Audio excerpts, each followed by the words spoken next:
Most noble citizens, we must bypass a life of dormancy and vice to pursue the generative endeavor of a hard day's work. The benefits of these pursuits are not secured by chance or charity, but through the merit of your character and the firmness of your convictions. It is you who are planting the seeds of trees whose shade you know you shall never see. What up? Hello. Welcome. We're in. It's the boys. It's the gang. It's the crew.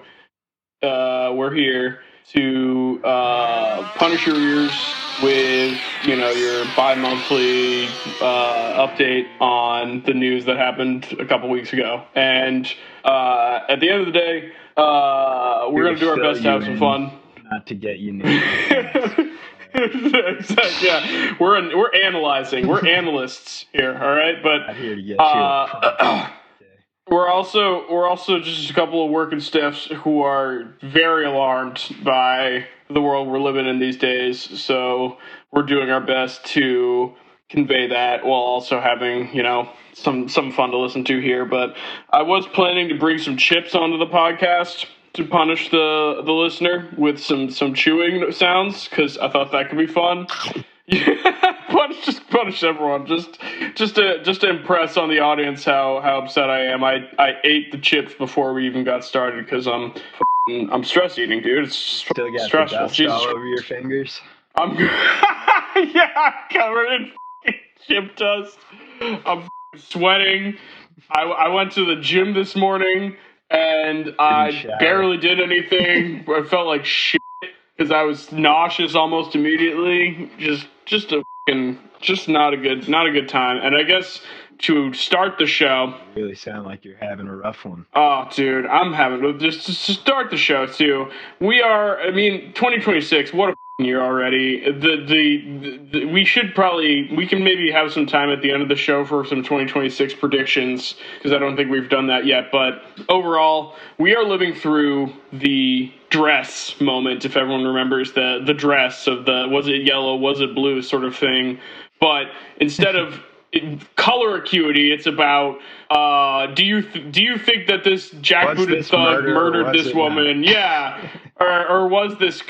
And the fucking it's annoying because it's like if you go on X, it's endless and disgusting, and it's like you have to assume plenty of those people are the most deranged vocal minority, and plenty of those people are also just straight up robots for whatever reason. In positive news, I did hear that the UK is actually considering banning X, the Everything app, which oh my god, I'm not sure why you would actually want to ban everything. It has become you purge Nazis from your society. Then I could. It's also become a relentless revenge porn generator, but the it's really fucked up. But the thing about this moment we're in now is that we even off of X, the Everything app, I've encountered conversations with people who are unironically looking at this and saying, well, yeah, I guess she was gonna threaten him with a deadly weapon, i.e. her car, and so he had every right to shoot her in the head 3 times in self-defense. Which, I'm sorry, if you believe that, if you sincerely believe that, you would thank the people who are murdering your wife and children for doing such a good job obeying the law. Like, you're just a completely spineless and feckless fucking loser who has no sort of sense of maybe when the could go too far, and maybe when this is something that is truly taking on its own sort of demonic momentum, because there's no way in which you're going to tell me that this guy who called her a fucking bitch after shooting her in the head 3 times did so out of a genuine and sincere fear for his life. And even if he did, too bad. You're still acting so wildly negligently by pretty much everyone who has any right to an opinion on this has agreed that this is just not how you would ever handle a circumstance like this under any circumstances. And one of the things I've encountered in my day-to-day life too is it's people are so quick to equate this officer with a police officer, which a police officer shouldn't behave this way either, obviously, and who's to say whether they would or would not. I think in general, I hate to I hate to hand it to the cops, but this is that's one of the things that's been so infuriating. Listen to people talk about this with the language you would use for the legal precedents around the cops and the like legal framework that's established for the police. And it's like ICE doesn't exist in that. ICE is a extra legal paramilitary terrorist force, and everyone who's acting like this is just, you know, the natural consequence of threatening a cop's life, you're just bending yourself over backwards to find a way to not be alarmed by this. And it is more cowardly than just accepting that this is disgusting and inexcusable. Yeah. It's, you know what I mean? Like, yeah.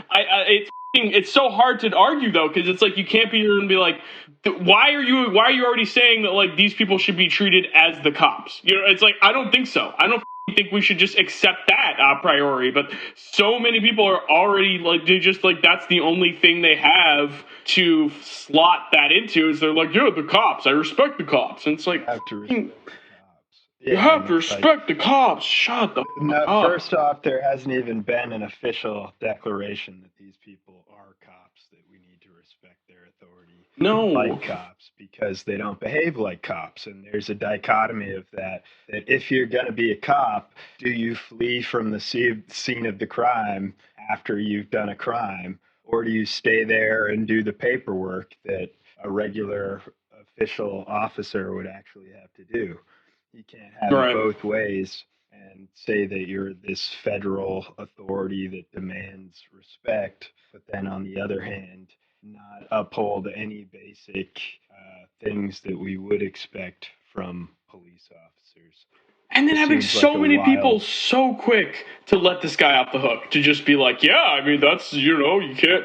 It's like, what the part? Like, you people are fucking peasants. It's like we said before, where it's like peasant brain, where it's like the not having the ancestral memory of being a peasant has really not served the American populace well, because it's like, dude, it's like these part of being an American. Yeah, it's like part of being an American is you don't actually have to respect the cops a priori. You don't have to respect the president a priori at all. Like, these people have to subscribe to a certain legal standard that if they don't fit within it, they lose respect. They're not ordained by God. And it's infuriating while listening to these people that I do encounter having these like just extended like, well, the Lord had to shoot them because when you threaten the Lord's knights with your horse, there's nothing they can do but stab you in the face. It's like, you people are fucking medieval peasants. It's so fucking pathetic. Yeah, it's really, so pathetic. It truly is peasant. We should give a quick sort of, what were you going to say?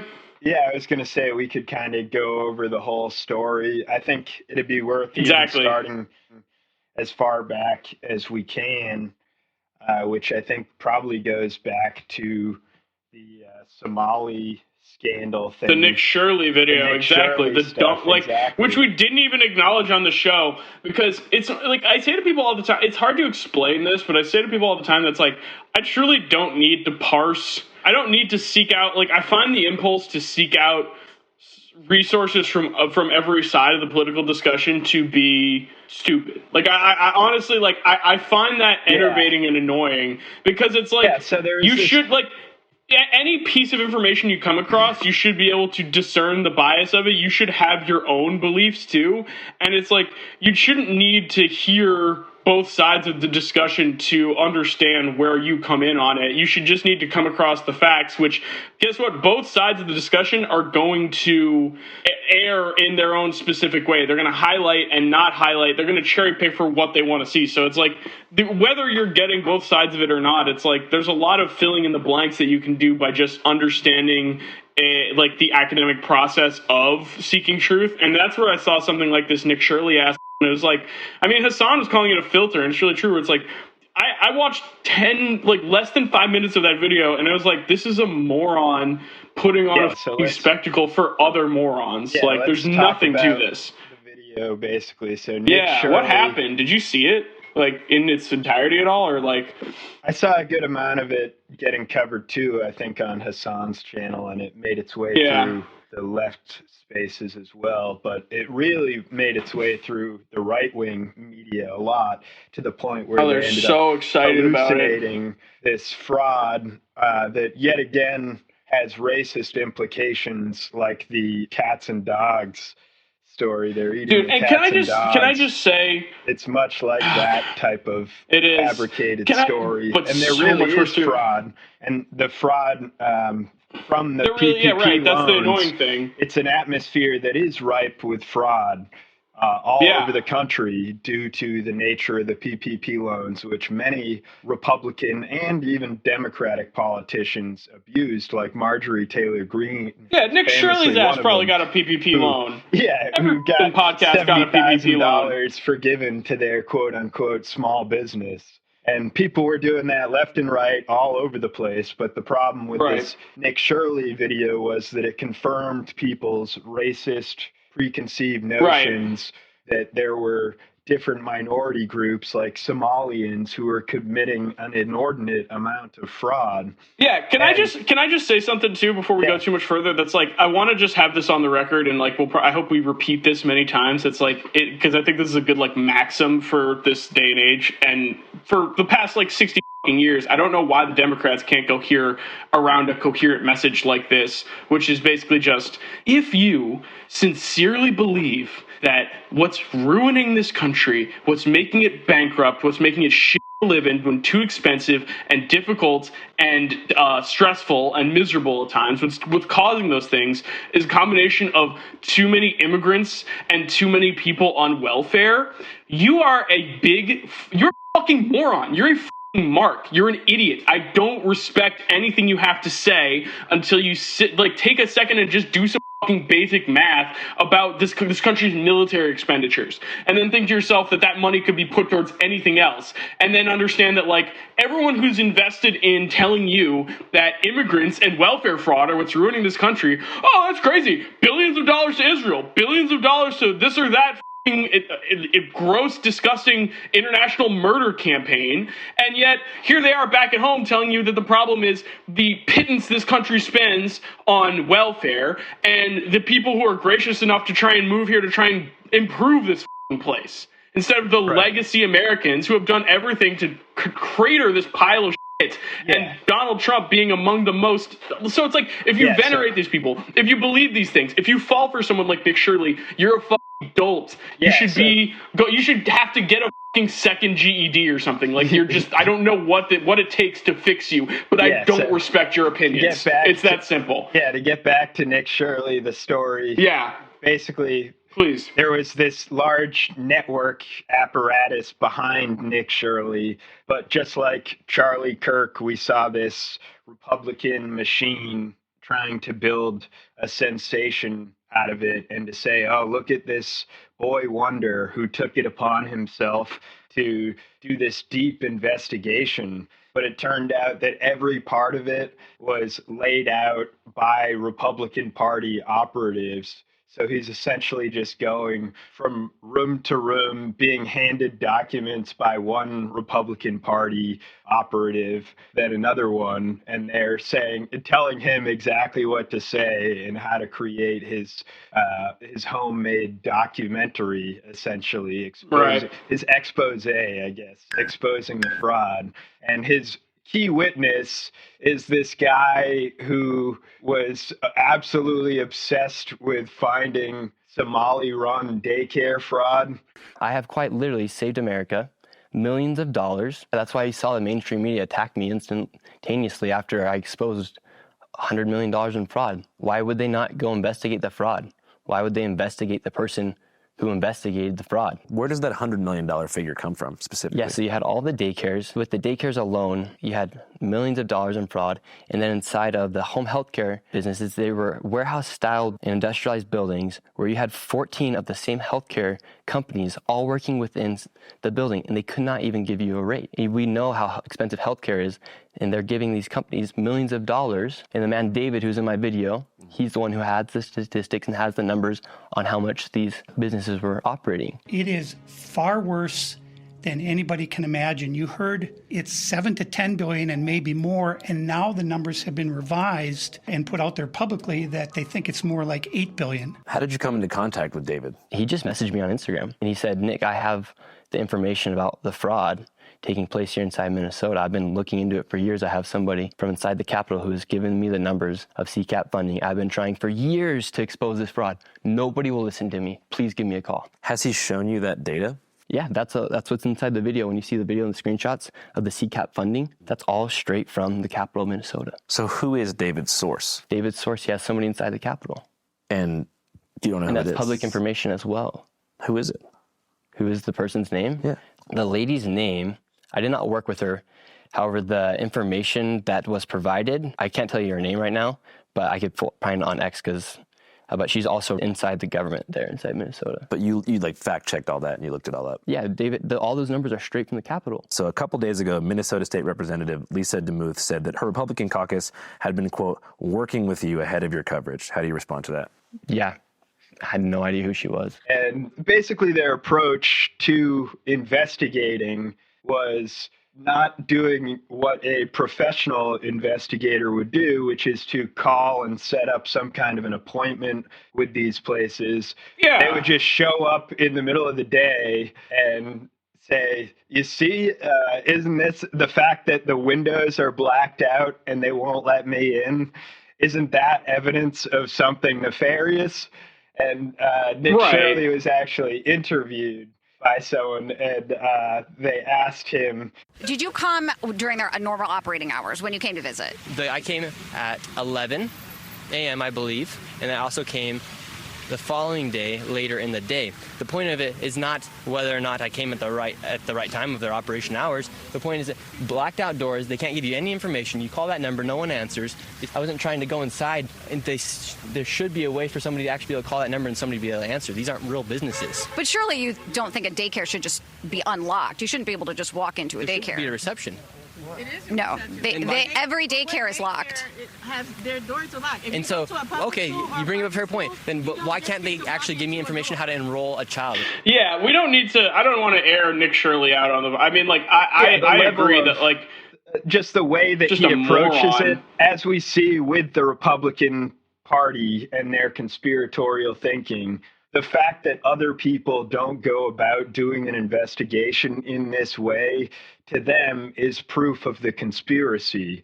So the fact that someone won't go to all the Somali-run daycare centers and demand, show me the kids, I know. Right as now. soon as I realized that's what I was looking at in the video, I was like, this is moronic beyond belief. It's like he's literally he goes to about the guy that he talked to, his contact told him that he had been watching like something like 80 daycares, which is incredibly creepy. But Nick Shirley probably goes to a handful of different ones, gets largely the same experience, which is that people are creeped out by him showing up with an old guy and a camera, the two of them, and demanding, show us the kids. No, I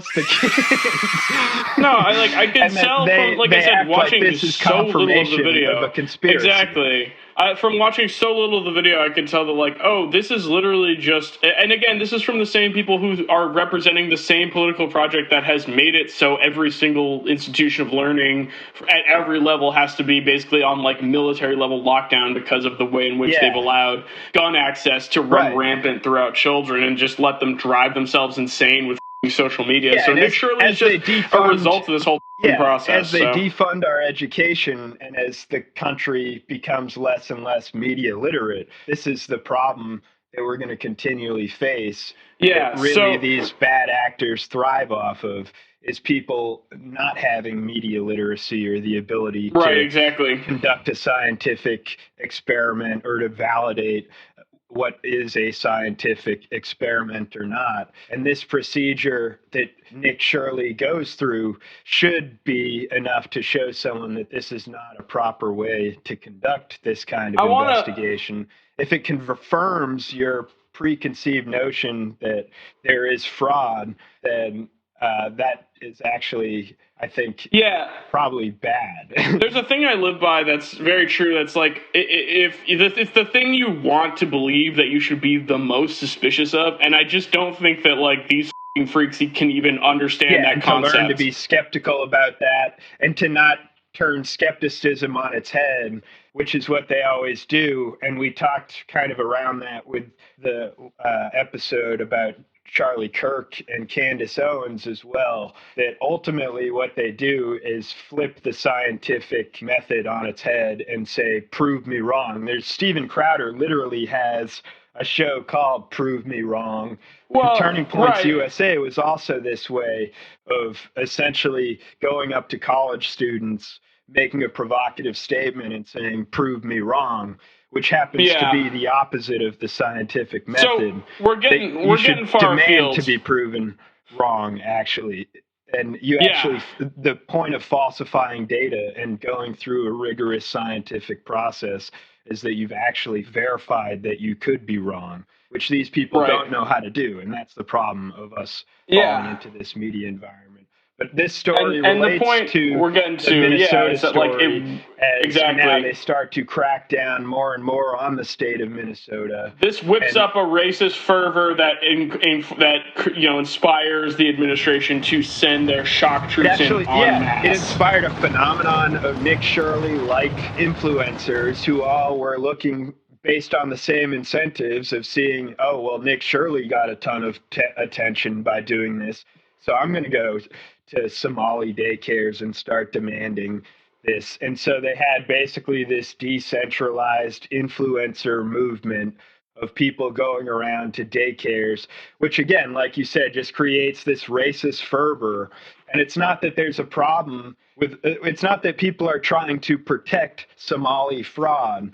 I think or hide that there's a problem, right? Like the process is to find fraud of any kind, and it doesn't look specifically for Somali fraud. And the problem with these stories that have been generated by nefarious actors like Nick Shirley's Republican operatives who fed him this story and fed him this ability to leverage that into a bigger media position, and that becomes an incentive for many more people. This incentive structure that they're creating ultimately led to a fervor of racism, and it led to a real crackdown that right now they're cutting down all funding in Minnesota and I think several other blue cities. So you're getting ahead. You're getting all over the place. Though we got to come back to the events at hand. So Nick Shirley inspires all this. We're done with him, and the administration sends ICE into Minnesota in a big way to basically crack down on the Somali community because I mean we talked about it on a past episode too. They were memeing it up. They were having too much fun with memes, and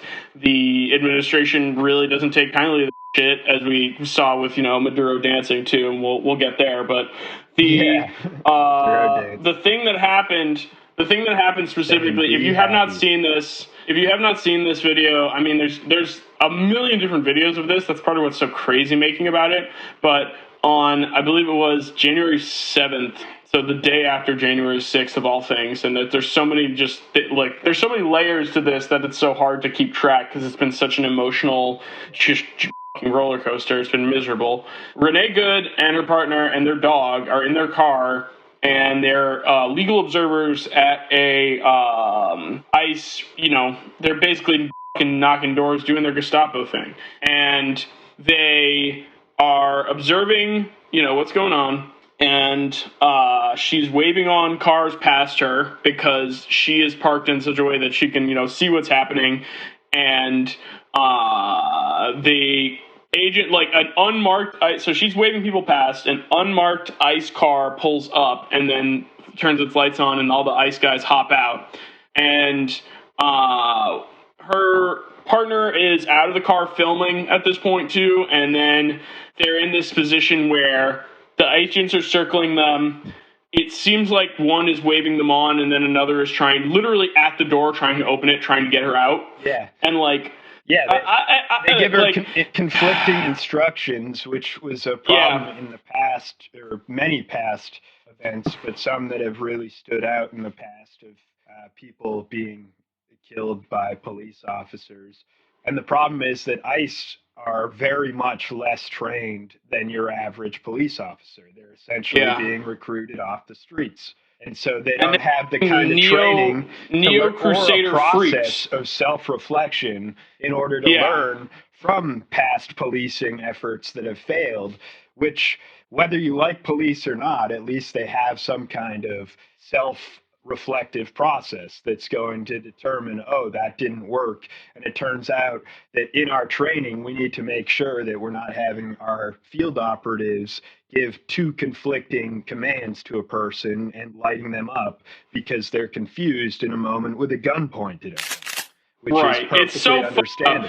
It's so fucked up. And the way that people act that there's some equivalence between this ICE officer and this woman because she had a car and he had a gun and a badge and the legal mandate to go around terrorizing people. It's like, you're fucking out of your mind. It's made me so, all you had to do was obey the cop. Shut the fuck up. They also currently don't have the legal authority to do traffic stops without other police present. ICE in themselves don't do. We're getting around it. So, because these next couple frames of these videos have been examined, so like put under a microscope, and it's at this point where, like I said at the top of the episode, everyone's just seeing what they want to see. Because there's an argument, I guess, you can make that her tires roll in a direction that could conceivably be towards the ICE agent. There are some angles too where it looks like he sort of gets like pushed off on the side by the car. It's certainly not like a deadly impact by any stretch of the imagination.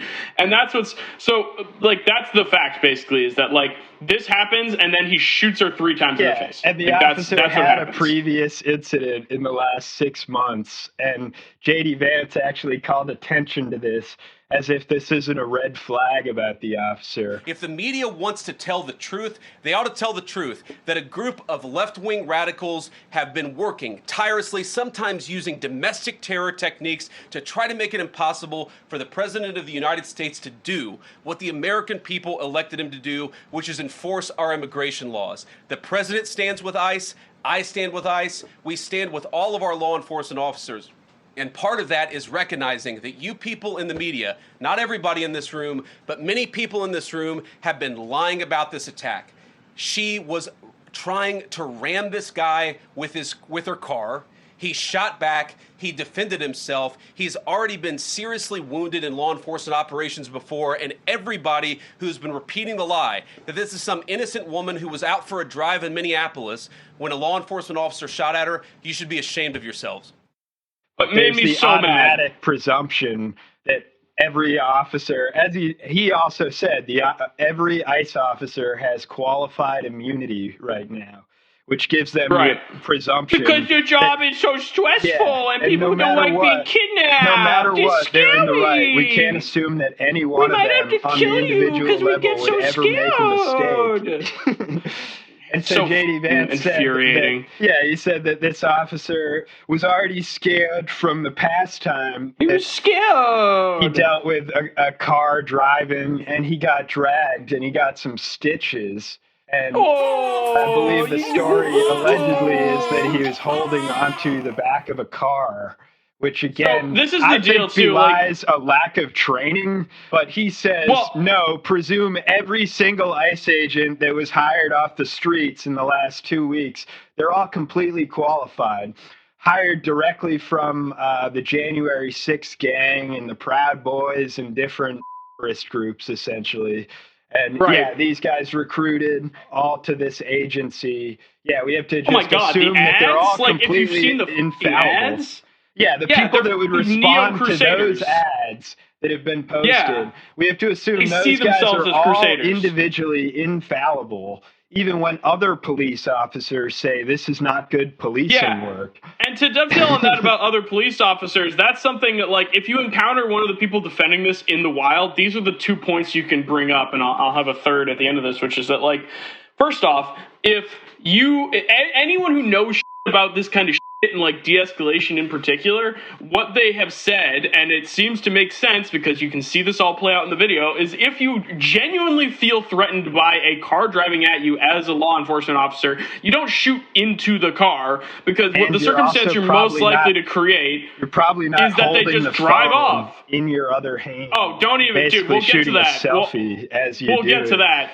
We'll get to that. So you don't shoot into the car at the driver, because then the driver will be dead and then just the car will be driving. And that literally happens in the fucking video. You can see why that is not what you should do in the fucking video. And then the other thing is that this argument about him being like, oh, I was scared from the last time someone didn't like that I was abducting them. Okay. He shot through the side window. You shouldn't be in the field. You shouldn't be in the fucking field then. I don't give a fuck. Like, you shouldn't be on the job. You shouldn't be on the fucking job. If you're that fucking wound up by shit, then none of that doesn't act as an excuse one fucking bit, because you're a law enforcement officer there, and this is a civilian. Even though he had 2 incidents in the last 6 months. Disgusting. That the guy's a fucking psycho.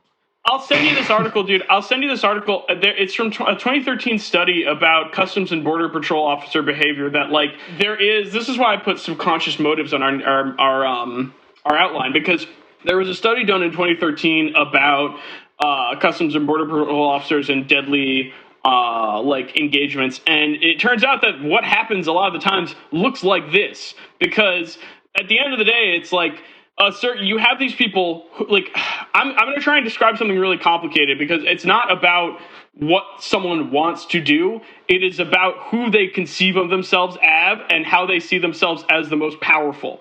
And these freaks, because of the kind of people they are that are attracted to this role and the training that they get, they are the kind of people who see themselves as the most powerful in that, like, fighting for my life. It's me, you, and my gun sort of like circumstance. Like, that's how they're fucking cowboys. Like, that's how they fucking see themselves. So the reality is that, like, this 2013 study, which we'll link in the description too, is like showing that there is a disturbing number of circumstances where Customs and Border Patrol agents essentially put themselves in front of a car that they can essentially use as a way to excuse their use of deadly force, because they can say, well, I was in front of a car that was moving, regardless of, how tenuous the actual threat it presented was. I felt I was being threatened with deadly force and thus had a right to return.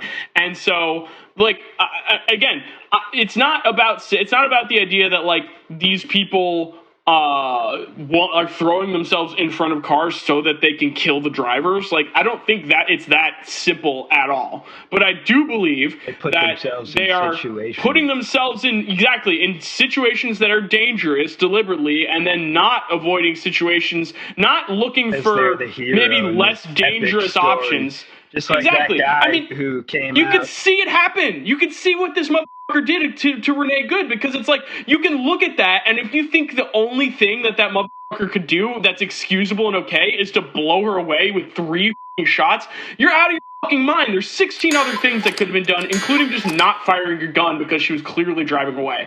Like, even if you got bounced off the hood, don't swarm the car like you're doing, you fucking jackass. It's like we said the other day. It's like, you bought the ticket, you take the ride, and now these whiny assholes want to act like they don't deserve to have deadly force threatened towards them too. And it's just infuriating, especially while they're in the process of murdering people. Renee Good's not even the last. There's been other deaths already that are very suspicious and strange. Yeah, there was a DoorDasher who...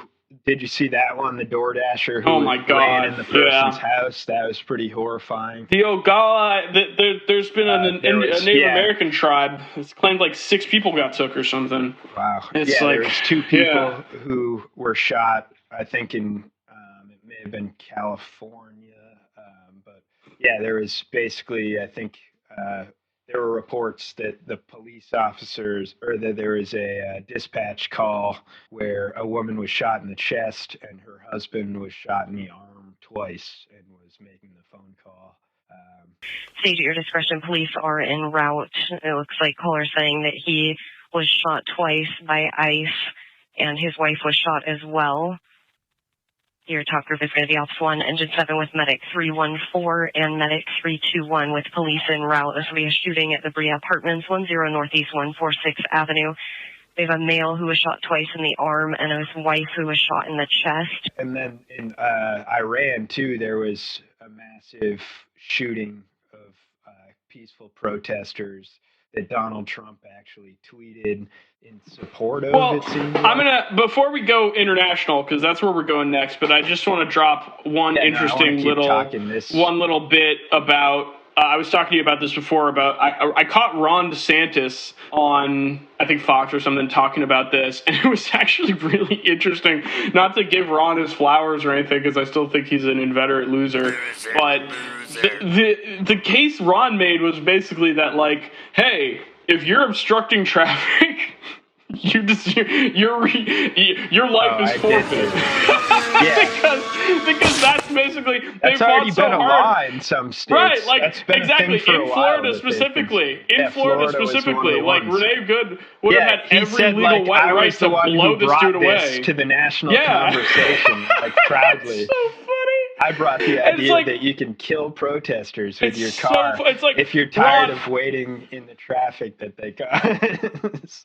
If you're driving on one of those streets and a mob comes and surrounds your vehicle and threatens you, you have a right to flee for your safety. And so if you drive off and you hit one of these people, that's their fault for impinging on you. Ron, no one is asking you to be morally or ethically consistent here, you fucking boob. Don't you understand? Don't you fucking get the assignment? You're a part of the Nazis, dude. It's not like we have to be ethically consistent. You're the Nazis. You just need to be in power, and you got it. So, like, I don't know, what are you doing? Everything you do I was so confused.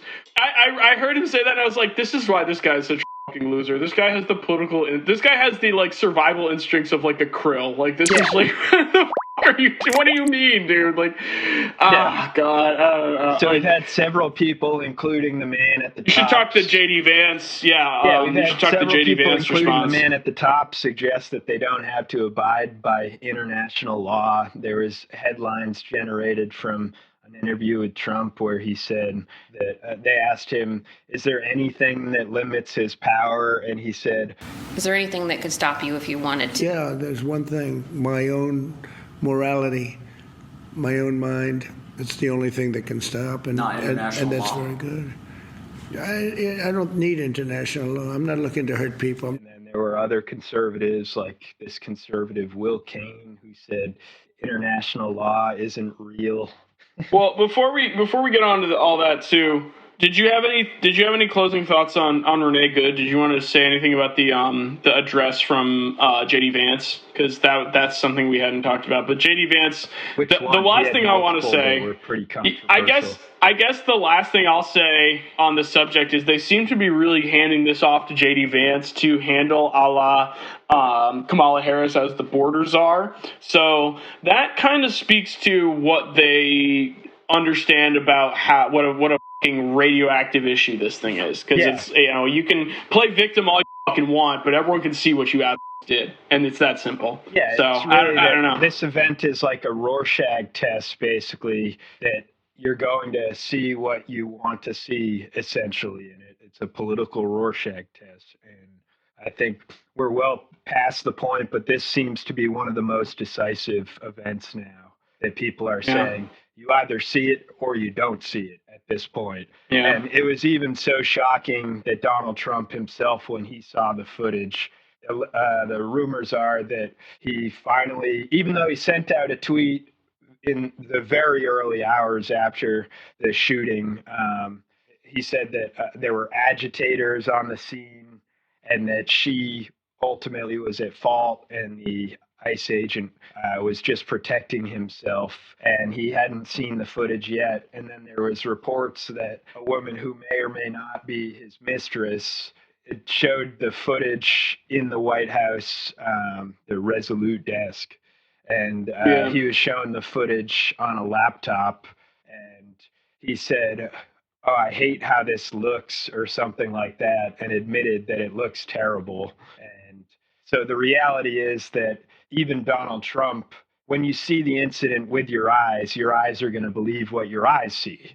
But then you have to work backwards from what Donald Trump is saying. And either you're in that mindset of listening to what does the leader say and have the ability to check your own eyes and your own experience of the world that you're taking in, your perception. You've either learned to completely filter that out at this point and say, insert what Donald Trump says here, or you don't do that. And basically everybody sees this as cold-blooded murder from a completely unqualified thug who doesn't deserve to have any type of authority. And it throws into question the entire organization. And we've had more than any other. Throws into question the federal government, dude. Like, I've never lived in a moment like this. It's insane. Yeah, the federal government's response to this incident ultimately does throw into question its entire legitimacy, I think. And we've been having an ongoing legitimacy crisis that's building to a head. And Renee Good is really going to become one of the faces of it, for sure. Quite a stress test. Yeah. That is ultimately going to, I think, throughout the next several election cycles, potentially, she's going to be a face of one of the innocent members in the middle who, by all accounts, was not political, was not there for any political reasons, was a mother. Well, she was. You know, she was there for political reasons, but they're just the right ones. It's just the ones that it's like, it's like it was political. It's like she was there. I mean, it was political in that she wanted to protect her neighbors and friends. You know, 6-year-old kid, and she was officially like an ICE. She was a legal observer, which that's one of the things about this case that's there's still so much developing about this. Yeah, like she was someone who was invested in being critical of ICE. She responded to an emergency situation and recognized the humanity of other people around her. And ICE hates that. And there's also a likelihood that they hate the fact that they're lesbians, because these are people taken from backwards, socially backwards red states. They're being thrown in a literal crusade into the blue states where they've been told to hate everybody. And there's so much sexual pathology there. Yeah, to hate the lifestyle of people there. And so this veteran, I don't know if she's wife or girlfriend, but the partner of Renee Good, also told this veteran, why don't you get some lunch, big boy? And well, that's what the video I was going to say. She is a former veteran. Oh. And it seems like this could have been the way that he took it out on her, was to right in front of her to take away someone who's obviously the most important person in her life, which is horrifying. Jesus, but that's not how terrible out of the realm of possibility. Was. And after firing the shots, he definitely did say, "You fucking bitch." Get out of the car.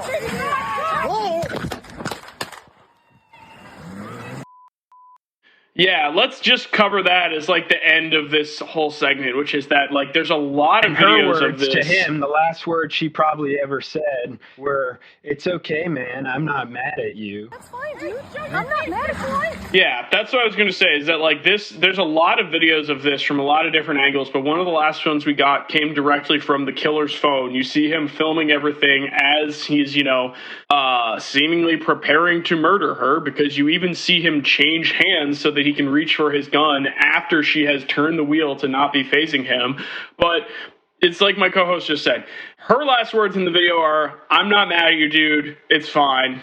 And his last words to her after shooting her not once, not twice, 3 times in self-defense, quote unquote, in the head, off, he calls her a bitch. It's like the sexual pathology is unbelievable. Yeah, and he leaves the scene rather than file a report, because you actually would have to file a report for not 1, but 3 shots. Why did you fire the first shot? Then why did you fire the second? And then why did you fire the third? And any police officer knows that they would have to file that. But instead, he left the scene. The ICE agents on the site, some of them were seen laughing after the incident. Others cleaned up the incident, preventing a doctor who said he wanted to help her and likely couldn't have done anything in that time, but still they prevented him, a medical expert, which no professional would ever do when When a doctor says that they're in the area, every emergency professional would make way and allow a medically trained professional onto the site. So again, it calls into question, what do you want? Do you want to be a federal agency and to be taken seriously as a federal agency? Or do you want to cover this up, which is what they moved on to do? And now there's a massive ensuing battle between the state and local authorities trying to do their own investigation. And then the federal government and ICE and the Border Patrol, FBI too, and the FBI all conspiring to cover this up, which again calls into question the entire legitimacy of the whole federal government. Right. Where you would normally have agencies just simply accept the fact that you do once in a while have a quote unquote bad apple, but they refuse to do that because they're completely infallible, as evidenced by what Vance said. Every single ICE officer is a perfect little snowflake that you cannot criticize in any possible way. And you just have to accept if they're having a whatever bad they day did on the and they scene kill was you, automatically what they should have done, even if other police officers say that that's not what they would do. Right. They were scared. They were scared. Truly, you have to trust their personal testimony over multiple witnesses who say that this guy was just a psychopath having a bad day. And now he's being put into hiding by the federal government rather than being called into testimony, where pretty much any defendant who deals with this type of situation would say, take the plea bargain. Anything less than life in jail, that is literally your only option. You are going to jail 100%. You must accept. The facts are completely against you, and that's what legal experts say about this. And that's why the federal government won't even entertain having a case about this, because that would start to call into question the fallibility of not only the agency, but really Donald Trump. And just to be clear, like, just to be 100% clear, just to reiterate what I said before, too, like, are you still there? Yeah. Yeah, just to reiterate, it's like, if you're out there falling for this shit over and over again, that, like, the reason your life fucking sucks and you can't find your fucking, job and your wife or whatever the fuck is because of immigrants and welfare and shit, you're a fucking idiot. You're a fucking idiot. And to build on top of that, these people, you think Tren de Aragua is the threat to this country, you fucking dolt? You want to know what the most dangerous fucking gang in this country is right now? It's ICE. Get a fucking grip. Like, if for anyone who, like, can't see that truth right in front of their fucking eyes, like, where's the videos of Tren de Aragua running like this, you fucking asshole? It's not that they're operating in the shadows. It's just that it's not happening like this because they don't have billions of dollars of federal funding to arm the most militant and psychotic, just lunatics that this country has to offer. They want to act this way, and then they want to act all cute, like they deserve a quarter. These were the people who, they were complaining for 10 years that Obama was going to bring FEMA camps and that there were going to be death panels, and now all this stuff actually exists, and they're dead silent because it's their team, and that's the way that they've always been planning to play. This is always what they wanted. Said, all they care about is seizing power, not about logical consistency whatsoever. And it's just ever more apparent, and this is now one of those incidents that is essentially rips people's eyelids off if they were not on one side or the other. You even saw people who, in Minneapolis, who had been lifelong conservatives who said, I finally opened my eyes and can't possibly not see it now that it's in my community and they're sending jackbooted thugs in to police us over our opinions. I can't help but see it now, finally. And we're seeing that ratcheting up all across the country, and it honestly seems just to be going according to plan. And the true unfortunate part, why I think that Renee's face is going to be part of the movement, is because she's just incidental contact in yet another example of the human casualties of this administration that life is so utterly cheap for, that they don't care to take human lives. And finally, it's gotten to the point where even white women are not safe anymore. You can actually be a Christian. Yeah. You could have been dropping your 6-year-old daughter off at school. They're going to call you a domestic terrorist. They're going to say it was your fault and that the guy who shot you in the head 3 times is perfectly fine. He with was his scared. behavior. Yeah. You were scaring him. Let's give shouts out to their family, though. I mean, honestly, not that it means a whole hell of a lot, but salute for what you're going through. It's really, really awful. And so I think we need to try and lift the mood of the show here. I just sent you a song that I'm going to need you to splice into this point in the show where we transition to the I don't know how Hey Santana will feel about that, but it's also got I mean, look, if you haven't heard No La Guerra Loca by Hey Santana, the producer, look it up. It's great. I listened to it. It's an amazing song. Good Latin music. It's fucking awesome. It is a song that features heavily the voice of Nicolas Maduro spliced in, which Lord knows why that producer chose to do that. That is Maduro saying that, and he was dancing to this very song at various rallies, and it was theorized that was part of why he got taken out. And that was in our last episode, which I think is only going to be bonus content. We did talk about that, or we didn't get to talk about that because it was so fresh after the that was still speculation at that Venezuela. Point. We were speculating a lot. Right. In this episode, it still is speculation, I guess. La la la la la la la. Just speaks. Not war. Big happy. No, great war. No. Yeah, there's been more developments, and one of those was, that we found out that Trump may have just invaded, or at least one of the final decisive points, apparently, according to multiple sources, including New York Times, was that Donald Trump may have said the final straw was seeing Maduro dancing. That he ultimately and then he got up on stage and mentioned it, like he brought it up himself on stage that he was like, I don't know, his moves are as good. It's like it was one of those stupid things. It's like, no, that can't. That's amazing. These things are still happening. Where no, it can't be that stupid and childish. And then it turns out, no, it is. So move on with the invasion. Let's do it. Yeah. And he's a violent guy. He gets up there and he tries to imitate my dance a little bit.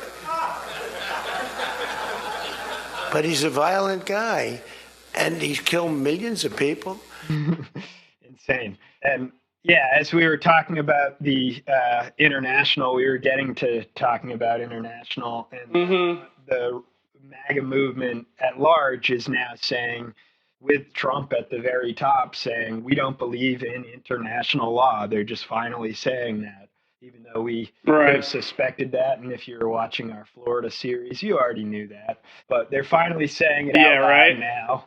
Another thing, too, I think to bring up with the Renee story is just the Democratic response, I think, that we're finally starting to see. We're going to talk about how lackluster overall the Democratic Party has been. Yeah, for sure. Where are they in any of this is a great question. But there was also maybe 10 to 15, I'd say, Democrats who came out strongly the day after the shooting of Renee Good. And they did say, we need to do something serious like hold the Customs and Border Patrol budget, their finances hostage until we get answers, or we need to basically take much more serious acts at this point. We need to press charges on this guy. You saw multiple of them, including AOC, saying.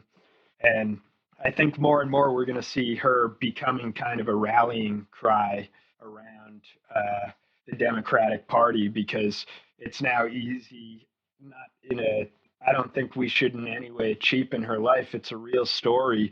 And that's the sadness, is that now we're finally pulling in people who were apolitical, quote unquote, or didn't think much about politics. And they're realizing you can no longer be a bystander, someone who is good and perfectly innocent like Renee can still become a casualty in this administration, and they'll still just label you a terrorist. It's that simple. And how do we get? I'm sorry. I thought we were talking Venezuela. So I was just trying to close out the topic of Renee. Right. I think we'll move into an international discussion, which I think at large they're saying. So I'm ready really to do. The continuing thread, I think, of both of these, I believe, is that this idea from the top down of thinking law does not apply anymore. And you're seeing the individual action of ICE thugs being told at the individual level, you have the power of the whole presidency behind you to do anything you want on the individual level. And you see them now saying that on the international level, saying we don't have to be bound in any way by anything called international law. We don't believe right. Well, I just want to get into the specifics of what's going on in Venezuela since the Maduro kidnapping. And I mean, yeah, check out the Patreon for the update on that we did right afterwards. But it doesn't seem like there's really that, besides like increasing violence. I was just reading reports that like you do not want to be a person with an American passport in Venezuela right now. There's certainly a lot of, hostility. Yeah. And there's some reports that it's really been bad there. Yeah, I know there's definitely been more violence. Yeah, much more violence. From what I hear, the opposition leader is going around and seizing people's phones and killing them if they see communications in support of the current regime. So it's basically, well, that's the thing I was going to get to. There, you can be killed for who you support, and the poor people are just caught in the middle, essentially. That's what I was going to get to there, is that like one thing that's been so striking about this whole like fucking Sturmendrung is that the Maduro administration is still in charge from last I checked, which is like pretty crazy to think about. But Delcy Rodriguez, who is the vice president, has been seemingly pretty unwavering in her support, and there's been lots of speculation about, was there some double crossing going on in order for that first operation to go the way it did in the first place? I think that's very likely, but nothing's really confirmed yet. And yeah, it's pretty crazy. There's like 4 different factions going after it right now, I believe. Yeah, it's still too early to tell for sure. And the story that we learned with Trump and Machado is, of course, we talked about the role that the Nobel Peace Prize plays in all of this. Oh, that's gotten so much more prominent too. It's been so funny. Yeah, so Sean Hannity had Machado on and asked Machado if she would give Trump the Nobel Peace Prize when she goes to visit, because they already have plans to meet. Not very usual that people will dedicate the Nobel Peace Prize to the leader of a different country and say publicly, he deserves this more than I do. But you did that. Let me be very clear. As soon as I learned that we had been awarded the Nobel Peace Prize, I dedicated to President Trump because I believed at that point that he deserved it. And a lot of people, most people said it was impossible to achieve what he has just done on Saturday, January 3rd. So if I believed he deserved it on October, imagine now. I think he has proven to the world what he means. I mean, January 3rd will go down in history as the day justice defeated a tyranny. It's a milestone, and it's not only huge for the Venezuelan people and our future. I think it's a huge step for humanity, for freedom and human dignity. And so Donald Trump wants this Nobel Peace Prize. Keep in mind that Alfred Nobel said that the prize is non-transferable when he created it. Right. So all of this is pointless. The family, many members of the Nobel Prize, have shunned the prize at this point, as have other people like Samuel Beckett for decades. At this point, it's been described as an imperialist trophy that that you don't actually need in a peaceful world, essentially, only in a world with an empire. And Trump proves that he's kind of the only person vain enough who would seek to have a prize that even the founders have or the family of the founders have recognized is a giant sham, and that doesn't really recognize anything at this point. So this prize was so given, funny. Yeah, this prize was given to Machado as a complete sham. Yeah. Trump complains about Norway, who I believe decides the Nobel Prize, and he said, "Can you believe it? I've solved 8 wars, and they still don't want to give me a Nobel Peace Prize. It's been like a lifelong dream of his to get a Nobel Peace Prize," which is so sad. God, I hope he never gets it. I really, and it's so funny how obsessed he is with it, and it's so funny how much Machado has still not materialized as a significant part of this. I mean, she is, but like not really. Like she's not a contender the way that Delcy Rodriguez is. What's wrong with the Nobel Peace Prize? Why wouldn't they give me one? They really should give me 8, one for every war that I've solved. But you have to understand, I settled 8 wars.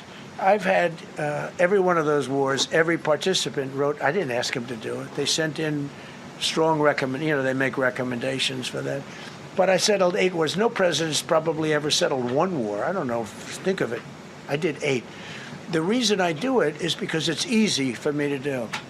And I didn't do it for a Nobel Prize. I did it because I'm saving a lot of lives. But no, I feel that Norway has tremendous control over who gets the Nobel Prize, despite what they say. Then Machado basically ties into this, so he ended up saying that he would not give Venezuela over to Machado after ousting Maduro, and instead he allowed the vice president, who we've talked about, to take charge. What's her name? Delcy Rodriguez. Delcy Rodriguez. So he allowed Delcy Rodriguez to take great taste in eyewear. I like her frames. Yeah, but look, I mean, we're getting too in the weed with the details on what's going on in Venezuela, because quite frankly, it's still a lot to be determined. There's still a lot that's very hard to parse and understand. Then the fourth faction, as I was saying, is actually this dangerous opposition leader who I believe has cartel affiliations, and he's the violent one on the ground, whose name is Diosdado Cabello, and he's basically going around on the ground terrorizing people if they support the Rodriguez administration. And then you have... I wonder if the State Department likes him. Yeah, then you have Donald Trump signaling that if he does receive the Nobel Peace Prize from Machado, well, maybe he'll consider putting her in charge after. Hilarious. So it's all right. At least 4 different leaders. There have been people who said it's easily going to go the entire rest of Donald Trump. People within Donald Trump's administration, I think Rubio has acknowledged this will go for the remainder of Trump's administration. Trump himself said, we're going to rule there, or he said, we're going to run it, I think it was his direct words. Yeah, that's basically where we left off, Yeah. Yeah, so if you want to pick up from there, it was after... well, what I was going to say is that, like, we learned, we got that like, he said, we're basically going to run this. The right, in general, is kind of split on that, obviously, because as much as they don't want to be... Some of them don't, like, they're so cute. They're like, oh, we're not neocons. We're different from the neocons. Where else does this whole project go? Where does nationalism go, you assholes? Right yeah. Where does nationalism eventually end up besides being a neocon, you f***ing dipshit? You think there's some, like, you think you can run the program of nationalism and get it to give you a different result than the f***ing nationalists who are doing it before you? You people are so f***ing deluded. But anyway. They think it'll be a short-term thing that they can just bounce back from. Morons. Morons. I was one of the ones who said maybe it wasn't a good idea. Maybe we just dip our toes over there. When I was at Fox News, which was a long time, 14 years, I would have known exactly what to do in the wake of Trump's attack in Venezuela, his retrieval, shall we say, to put it in mild terms, of Nicolas Maduro. I would have known that I was supposed to cheerlead it. And I turned on Fox News yesterday, and I'm sorry, but it was like watching Russian propaganda. There was nothing skeptical. It was all rah-rah, cheerleading, yes, let's go. And that's fine. I love our military as much as anyone, and I believe in President Trump, but there are serious reasons to just exercise a note of caution before we just get on the rah-rah train. All right. I have done that enough times in my career as a Fox News anchor to have been embarrassed enough to know I'm going to stay on the yellow light for this. I'm not in the green light territory. I'm not in the red light territory either, but I am staying in the yellow light territory for now. There were at least like 30 Cubans, it seems like, who were killed in the initial raid. And in general, it seems that the Sauron's eye is back towards Cuba now, too, as a part of this. I mean, Cuba definitely relied on Venezuela as a source for energy. So this does not help the position of Cuba at all. And it's really Lindsey Graham, Marco quite concerning. Rubio, they've all signaled that they would go after Cuba now, and that this is only the beginning. I think Lindsey Graham also said, he wore the hat that says "Make Iran Great Again." And he said, I hope that Trump will make Iran great again in 2026. I hate these people. So they're constantly signaling that there's more attacks coming. They've signaled about Greenland, that they're going to invade. Well, we're Greenland. gonna get to Greenland in just a sec. That's next. Right. But I want to say, so like Cuba's on the table. I'm very honestly, I think the position of the Cubans is very tenuous, unfortunately. Mexico it's also worth bringing up that these liars about Cuba for a long time who find their way in politics, actually there's a documented history of people, Ted Cruz and Marco Rubio, lying about their family history, saying that they fled communism when actually they fled the Batista regime. They're both from Batistianos, Batistianos. They came over here and pretended, after living here, growing up here, having never experienced communist Cuba in any way, they decided to fall into politics by pretending and falling into the role of people who lived as people who fled Castro, when in actuality they did not at all. And now they're warmongering with their home countries that they never lived in under the pretense of a socialist, quote-unquote, ideological war, which means nothing because Trump announced that he's going to socialize the industry in Venezuela now that we've conquered it. He said we're going to need to use state subsidies, and we might reimburse the companies should they choose to get involved in Venezuela. We'll just use the state to pay them back, which is socialism, but it's not a problem when they do it. Well, whether they know it or not, their goal is to turn this country into the same sort of like mafia state that their grandfathers ran from. And that's what I mean. It was like subconscious motives, or what we're living at the mercy of the subconscious motives of the worst people on earth these days. So I was starting to say Mexico also seems to be a major next target for the Trump administration, again, under the auspices of combating narco-terrorism. And at the end of the day, it's the same sort of like push to the south that we've observed and talked about in the Florida series. And actually, to pivot to Greenland, one of the things I've been thinking about a lot with this specific situation with Greenland right now that we're about to start talking about is I keep thinking of parallels to the position Wars? Of the Spanish. To the Spanish specifically. Not just the Patriot Wars, but not just the Patriot Wars, dude, but like the Spanish in the Spanish hold on the Gulf, and the way in which like the Americans, basically the United States, was allowed to use the Gulf however they wished, and yet they still went to war for access to the Gulf. Tie it into the Florida series even more. Think of, and before we totally leave the Venezuela thing too, think of the Patriot Wars and how that ties in with the story of the AI. They were using current technology to suggest that the people who live in Venezuela are actually happy to be under the American empire now, and they're celebrating out in the streets, actually, just like articles in the past with Saddam that have become now hilarious, blundering headlines that said, what was it that W. Bush said in 2003? He said, mission accomplished? Mission accomplished, Well, and it's giant fails now in retrospect. But it's like, of course, that's what you're going to relive. And as we said, a couple of conservatives like Megyn Kelly and Tim Pool had the sense to at least throw out a few sound bites saying, well, I kind of told you so that this would be a bad idea this time around.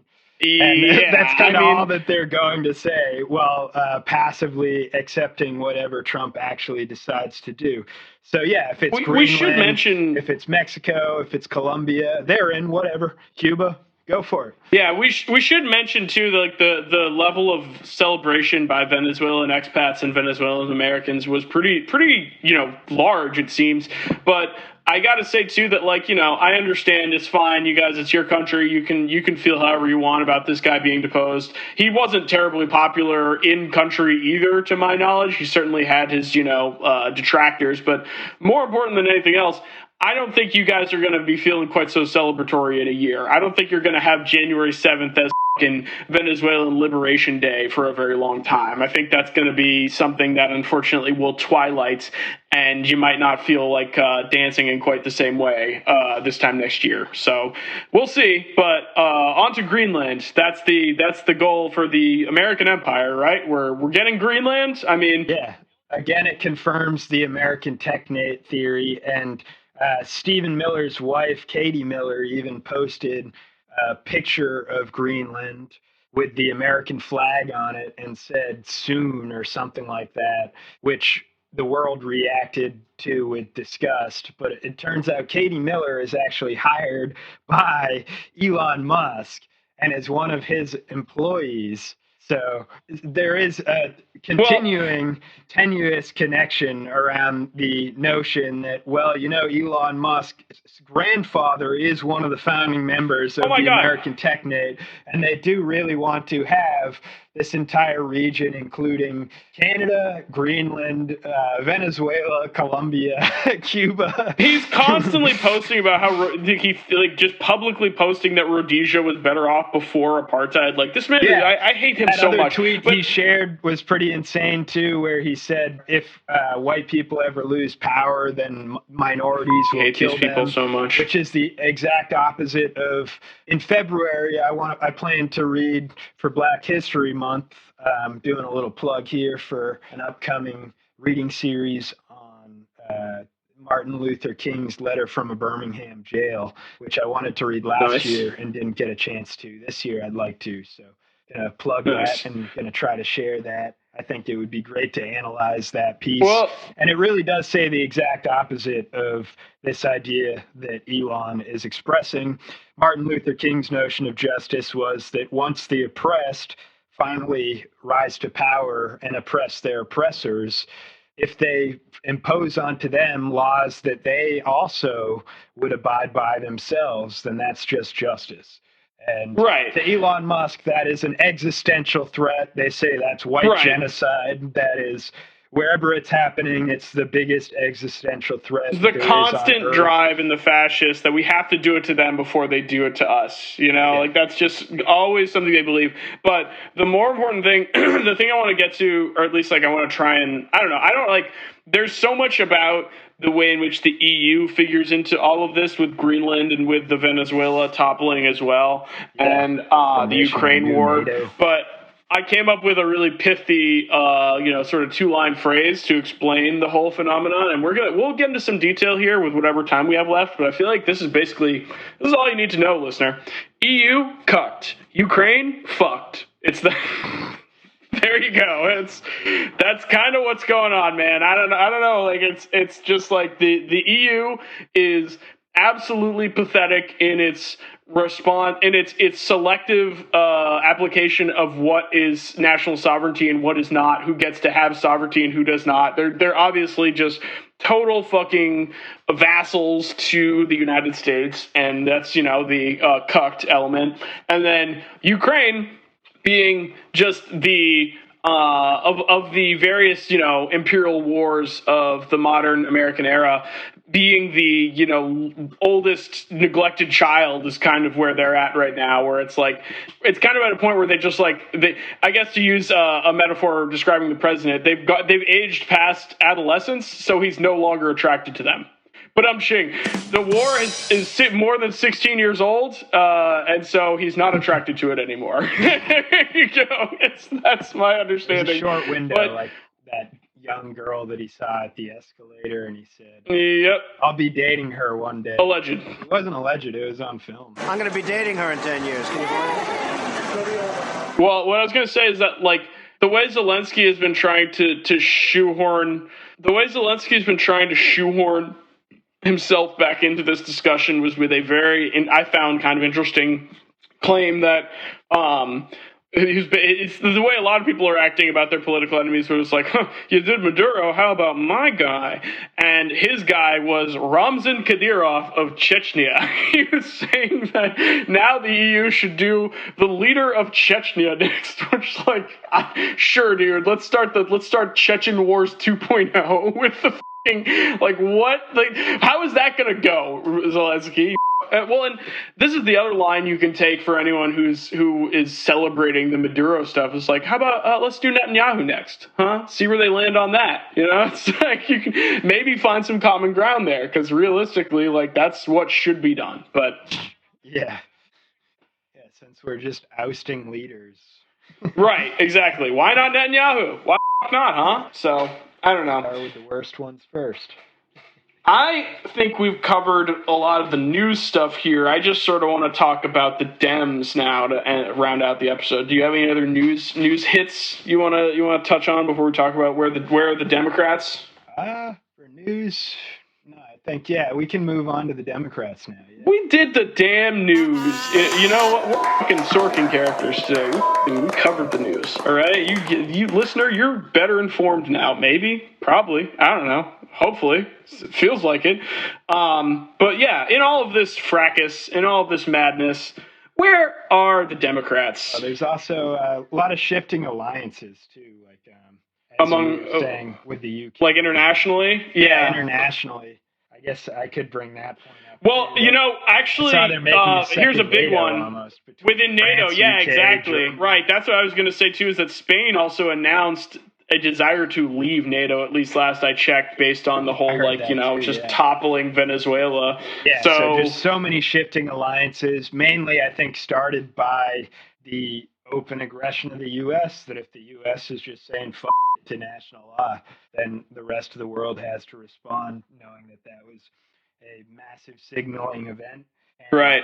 They're taking the threat seriously to Greenland, so several of them, a lot of the Nordic countries and European countries have declared that they support Denmark and Greenland, even though Trump has been offering his own version of 40 acres and a mule to the Greenlanders. Yep. He won't give you They're spitballing all types of things with your cost of living, but he will give anywhere between $10,000 to $100,000 to Greenlanders, each of them, for quote unquote national security, which is always a great excuse. You can pretty much do anything under the umbrella of executive power as long as you say national security. That's a good trick. I simply cannot bear the idea of a future where Americans are complaining about those welfare queen Greenlanders getting paid too much to be a part of America. Just remember, though, that's literally all you get.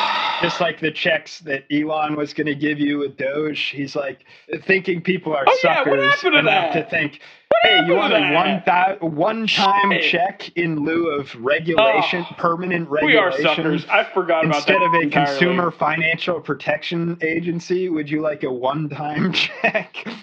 And that's pretty much the plan with Greenland, too. So paid off. Well, and again, in all this absolute madness, like the way in which this year is already shaping up to be a real landmark year in the decline of the American empire. Where are the Democrats? Where are those critical maintainers of empire? The old maintenance mechanic of the empire. Where are they? What are they doing? This guy is running the shit to the ground. And what are the Democrats are nowhere. Like, it's not even I heard a peep, like I said, after the terrible murder of Renee Good in Minneapolis. Yeah. But other than that, they've been absolutely nowhere. It was kind of refreshing for that one day, I gotta say, to hear that peep. I was thinking that was going to turn into a bit more momentum and more cause for some serious action. It's been pathetic. But then again, it turns pathetic. into a pathetic whimper. I mean, there's literally a picture of Schumer and Jeffries leaving some meeting, and they're doing the virgin walk from the meme. Like, they're both just, like, doing it. It's like, so depressing. There's also like, a video of Schumer hugging Rubio, which is absolutely unacceptable at this point. Dude. You should not be in the same room you know with what? that asshole. A lot of the responses, That's the we didn't get to attitude say people this. want you to have at this point. I don't think we got to say this in our episode about the last one about Venezuela, but a lot of the responses from the Democrats have predictably been to the effect of, well, he didn't do it the right rules, and of course Maduro's a dictator. Like Jake Tapper and others have asked, why didn't you do a better job with regime change? You only got 2 of them. He asked Marco Rubio, how come you only grabbed 2 people when you should have actually grabbed a lot more? And he got Marco Rubio to end up on his left and said, well, you know, it's already impressive enough that we conducted this feat to capture 2 people. You want us to capture 5 people? Which is incredible. You know, like, that's the job that the liberal media, quote unquote, is doing in defense. They're asking, why didn't Trump go further in replacing? Why didn't he replace the whole regime? He only replaced Maduro himself, but he left so many parts of the regime in place, and they're trying to hypocrisy burn him on that. I'm confused. Are they still wanted by the United States? Why didn't you arrest them if you are taking out the narco-terrorist regime? You're confused? I don't know why that's confusing to you. They're still in power. It's very simple. You're not going to go in and wrap up. But you can't go. You're going to go in and suck up 5 people. They're already complaining about this one operation. Imagine the howls we would have from everybody else if we actually had to go and stay there 4 days to capture 4 other people. We got the top priority. The number 1 person on the list was the guy who claimed to be the president of the country that he was not. And he was arrested along with his wife, who was also indicted. And that was a pretty sophisticated and frankly complicated operation. It was. It is not easy to land helicopters in the middle of the largest military base in the country. The guy lived on a military base. Land within 3 minutes, kick down his door, grab him, put him in handcuffs, read him his rights, put him in a helicopter, and leave the country without losing any American or any American assets. That's not an easy mission. And you're asking me, why didn't we do that in 5 other places at the same time? I mean, that's absurd. I do think this is one of the most, daring, complicated, sophisticated missions this country has carried out in a very long time. Tremendous credit to the U.S. military personnel who did it. It was unbelievable, and tremendous success. And today, an indicted drug trafficker who was not the legitimate president of Venezuela, who we don't recognize, the Biden administration didn't recognize, 60-something countries don't recognize, the European Union doesn't recognize, and many countries in Latin America don't recognize. He was a indicted drug trafficker. He was arrested. His wife was arrested, also but the indicted, the others who are also indicted are still system of courts. The others who are also indicted are still in place. So that's the point of my questioning there. But you talked about not being the legitimate. So you wanted president. us to land in 5 other military bases? No, I'm asking why you chose that this was the limit of the military operation. But to your point that you just made, that that Maduro was not the legitimate president. He was the guy who was claiming to be the president. Right. Well, the opposition. He was the top target. Okay. Yeah, the media was fully complicit in the whole Venezuela thing, but on the subject of the Democrats, too, there was one hit I really wanted to hit, which is Tim Walz not running for re-election. Dude, when I saw that, I was like, buddy, and it's one of those things where it's like, you just can't hate the Democrats enough. You can't hate the Democrats enough, where it's like, buddy, okay, fine, you're too old to keep running for office. It's too stressful. Sure, whatever. Just don't. You don't even announce it, okay? Just let everyone know behind the scenes and keep that and you wait until this Minnesota this Somali fraud has died down just a little bit more. You don't have to announce right in the middle of all of this shit that you are not running for re-election.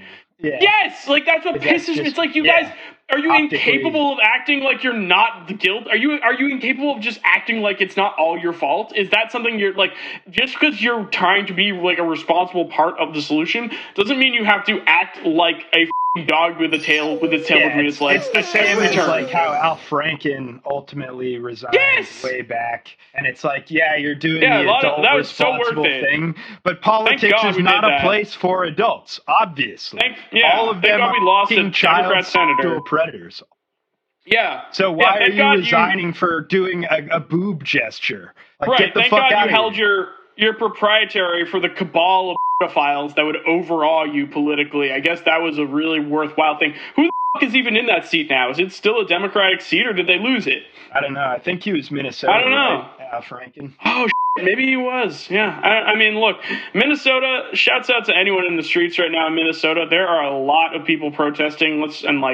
Keep it up. Get out there. I need to. Yeah. Oh, God. I'd like to get out there for something, but it's.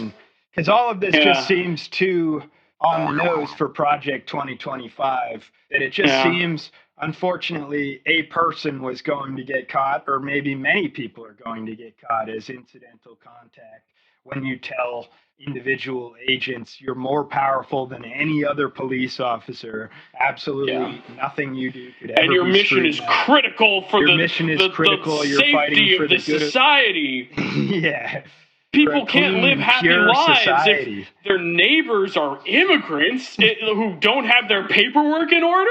Like, again, this is just to underscore this point. Officers are criticizing you. They just don't appreciate the true importance of your mission, which is even more important than other more serious, more qualified police officers who don't get pulled in off the street from racist groups and prior criminal convictions. Well, it's just to reiterate the thing I was saying all throughout this. It's like, if you're falling for this shit, that the problem with this, after seeing this murder in cold blood, if you're really of the belief that it's the narco gangs and the immigrants that are really what's the issue with this country, you're a fucking mark. And I don't know what can be said to you even to get you to understand that, like, it's not the welfare that's making it hard to live in this country. It's that it is a police state with unequal rights for people, and they have to be enforced at the barrel of a gun. And the only solution to that, outside of a more equitable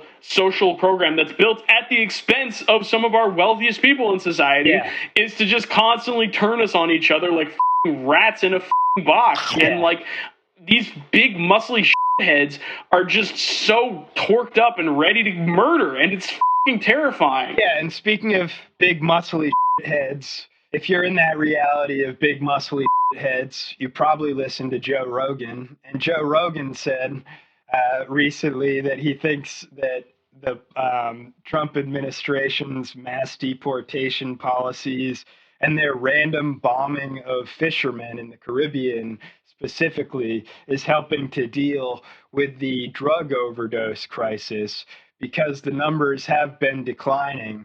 And after all, if number declines and something else happens, it must be proof that that thing caused the thing, and that causation is correlation. And well, if you're just so certain, certain that's like, even though we know that actually Narcan is far more available than it had ever been, thanks to a Biden administration policy, but even not trying to get into the details, just to see that the numbers are declining of overdoses is a great thing, and I would celebrate that.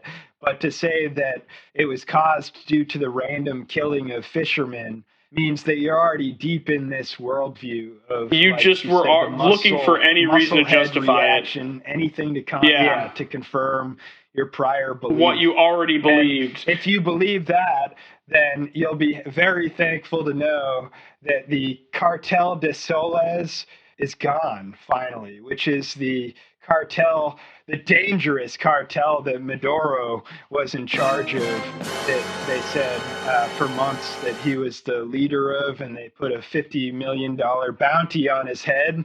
And the New York Times has revealed that the Justice Department dropped the claim that the Cartel de los Soles exists. It turns out, sorry, it doesn't actually exist. It's not a real cartel. Well, I got myself too worked up before I made the point I was trying to make before, but the point I was trying to make too about like the insufferable American head who believes truly that the problem with the signal political issue of our day and age is not climate change, it's not healthcare, it's not housing costs, it's not any number of very basic things that we are failing at. Literacy, it's immigrants, it's that there's too many immigrants in this country. How much I hate that view and think you're a stupid person for doing it. But more than anything else, the point I wanted to make, and to build on the theme of subconscious motives I was mentioning before, is that, like, hey, you know what? The reason that you're bought in on this idea is because whether you understand yourself as not, whether you see yourself this way or not, whether your wife is one of the good ones and is like a Filipino or something, as in the case of Jonathan Ross, the motivation for you to believe these things is racism. And you might not understand it that way, but you're wrong. You're wrong, because all the data is there to show you that immigrants are not the thing destroying this country, and yet you are hell-bent on the idea that you need to risk life and limb every day getting these people out of this country, because that is what's really things up. And you deserve to be getting paid a six-figure salary with a $50,000 signing bonus because it's such a important issue. And guess what? Your motivations are racist. I don't give a whether your actions are racist. You are. Like, it's the Jerks for Progress Administration. That's what we want to reward, is people who were racist and joined this group for racist reasons, and we're saying that these are the people we want to give a six-figure salary to, a signing bonus. Yeah, better not the be careful, teachers in your it's got kid's school. built-in exploitation. That $50,000 signing bonus, you have to stay on for 3 years straight, and you can't leave early. So by the time that it's set in that this is your life now for the next 3 years, you've got to sit there and take it. You've been suckered into this job that you don't want. We can't give you health care. So you might as well get angry. You might as well get pissed off because there were strings attached to it. And so you might as well take that out on other people and impose that reactionary, indignant debt onto other people, since you got suckered into joining the Jerks Progress Administration anyway. Exactly. Yeah, we can't use this money to pay for a healthcare administration. We can't use it to deal with student loans. We can't use it to deal with anything except paying these thugs to murder your neighbors. And you're bought in on this as a good thing. You're a fucking Mark. You're a fucking Rube. I fucking hate you if you really buy these things, because you have fully missed the things that make this country, the very precious, slim things that make this country a good and decent place in the times when it is, which are fewer and farther between every day, which is that it is a multicultural, diverse, unique place that's not like anywhere else on earth. And like, your desire to turn it into this white ethno state by expelling these people is Hitlerian in nature. We're Hitler maxing in this country. I put that on my outline too. We're Hitler maxing, dude. This country's Hitler maxing. That's how I feel these days. I guess that's. I think we can end it there on the Hitler maxing. But you got anything you want to end on? No, I guess that's pretty much where we have Hitler maxing, dude. Hitler maxing, unfortunately. Yeah. Well, check us out on Patreon. We're just releasing everything. I believe all of the Florida series episodes that have been produced so far are going to be released for free on the new free Patreon feed. Is that correct, my friend? That is correct, yeah. So enjoy. Hell on the Beach is Hell on the free. Beach. Enjoy that. Yep. If you want the uncensored Happy New Year. And many more bonus episodes, sign up for the Patreon. Mm-hmm. We have, I think, probably about 15 or 20 episodes that are not available on the free streams. More to come. Content. A lot of them are forbidden courses. There's readings that we mentioned, like the reading of Engels. We got the We're talking Plato. Talking Plato. Got On the English Working Conditions by Engels. Mm-hmm. We got the upcoming Martin Luther King reading on jail. So we're always doing. We'll have lots of good stuff for Black History Month. Courses. Including the descriptions, a lot more detail that we don't include for the free services. So. Maybe we should do something about the Black Panther Party too, and just the nature of a party, because I was thinking about how it's like crazy that the Democrats don't have people that like the Democratic Party doesn't have people that are their job is like a ward healer or like your job is to just work for the congressman or senate person, just going around being like, hey, what's your problem? Can I help you with it? Like, can I give you like It's just let's sign off here. Follow me on Blue Sky. That's where I do some of my finest posting on that useless website.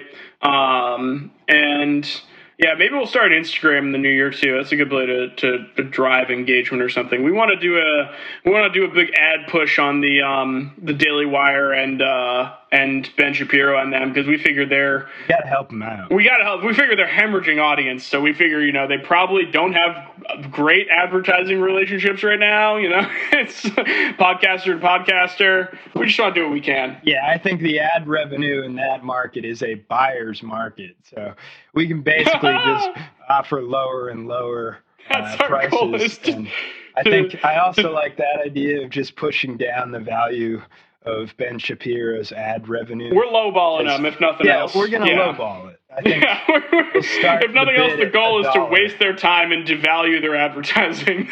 That's the goal. Yeah, we're shorting that stuff. Wish us luck. Wish us luck, comrades. And we're gonna sign off. Everyone, keep your head on a swivel. Stay safe out there. If ICE is in your neighborhood, put the phones up. Get them on camera, because these motherfuckers are gonna do the same. And it's at this point, it's like, who's to say whether that's helping? But it's like it's better than not knowing what these people do. So yeah, we wish you all a wonderful rest of the year. Like the conservatives tell you, know your rights. Know your rights. Yeah, know your rights. And we've got some documents we've got to go over now. But like I said, we'll catch you again on the flip.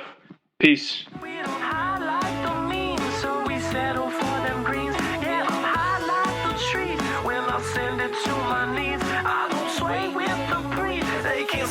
To my knees, yeah.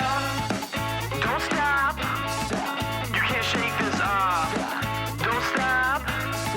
They can't touch this shit. Yeah, don't stop if you feel where you're at.